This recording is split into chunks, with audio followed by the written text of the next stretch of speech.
The reason that he isn't that well known is because the work that he did was so technical and scholarly.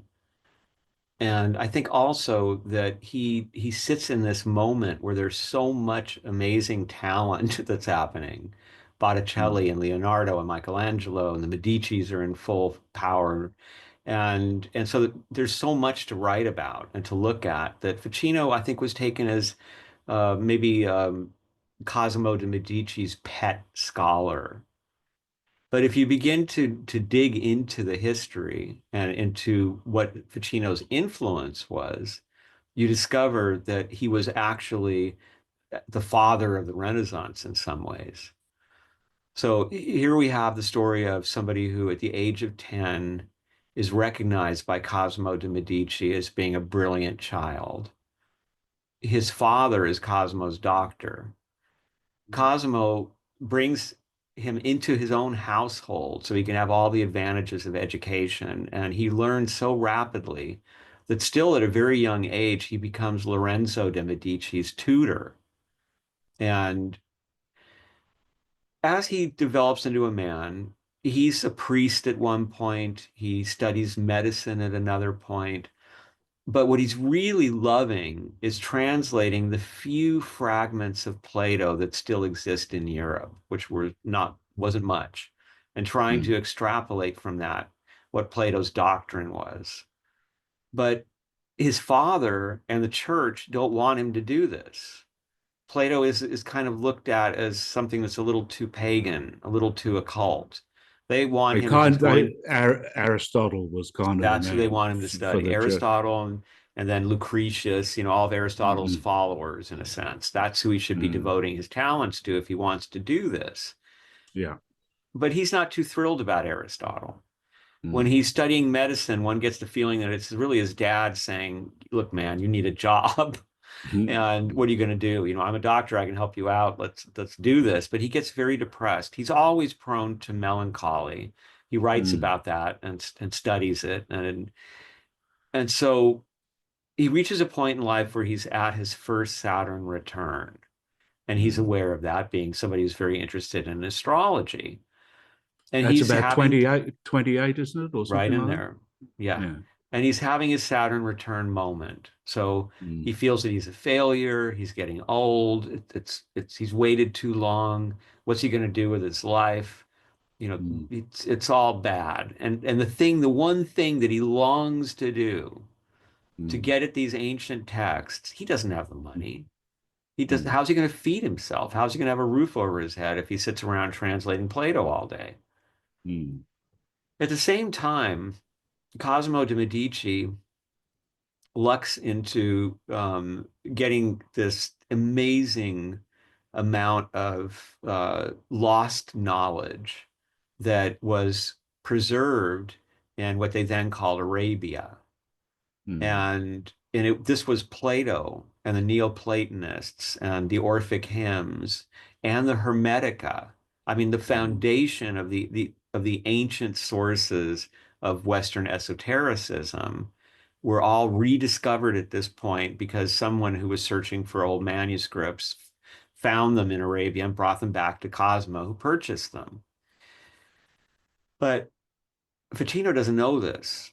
So he's in his father's house and he's very upset and he decides to perform one of the hymns of Orpheus, the hymn to the cosmos. And this is just not really a magical act so much as it's an expression of like a prayer of just desperation and trying to address the world and ask for this that he doesn't think he can have. And right as he's performing this hymn, Just to say, sorry, just to cut in sure. there for 1 second, right? He wants to lead the contemplative life too, doesn't he? I mean, that was the thing. That's Mhm. his decision, really.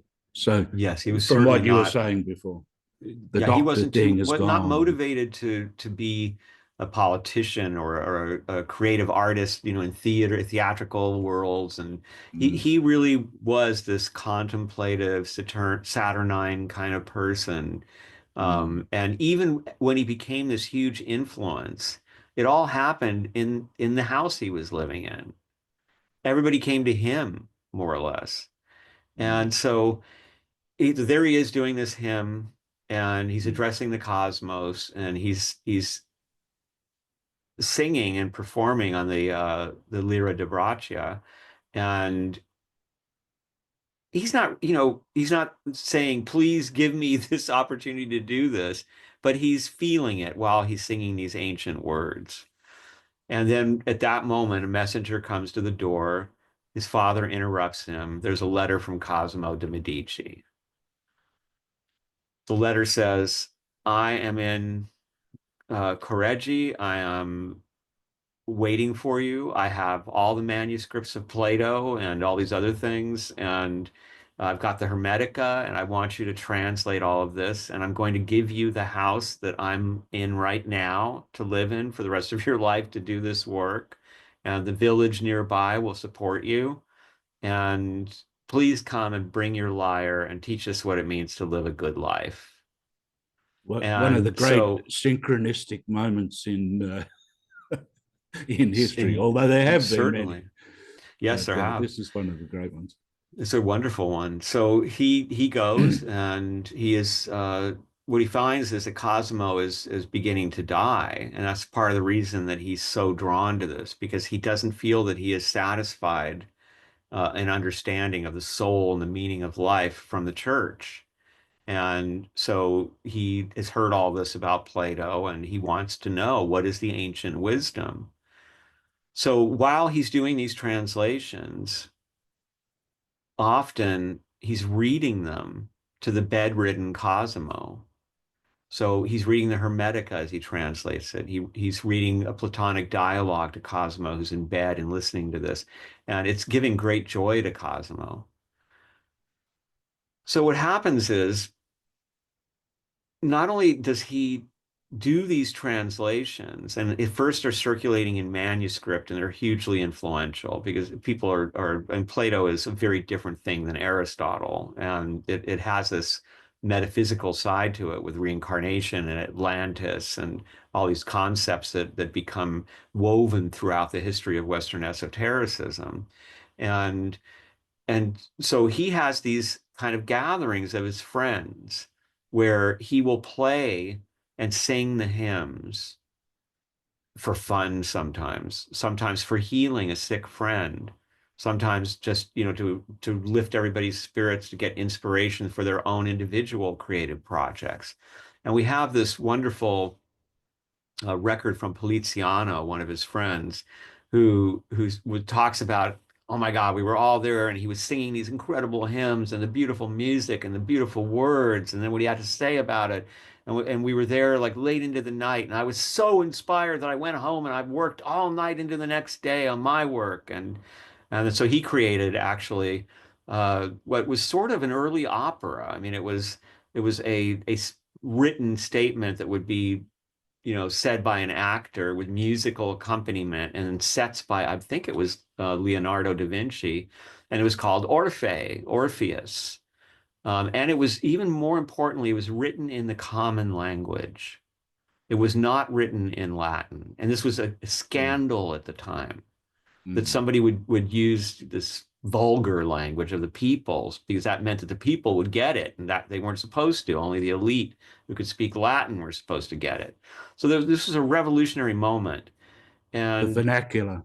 They started to yes, use the vernacular. Yeah. exactly. And so Botticelli is there, and there's no doubt that his incredible portrait of the birth of Venus was partly inspired by these hymns and by hearing Aphrodite addressed. And then there's Pico della Mirandola, who shows up actually for Ficino's second Saturn return and becomes this very close friend of his and who delineates these ideas even further to such a degree that he gets in trouble with the church because he's saying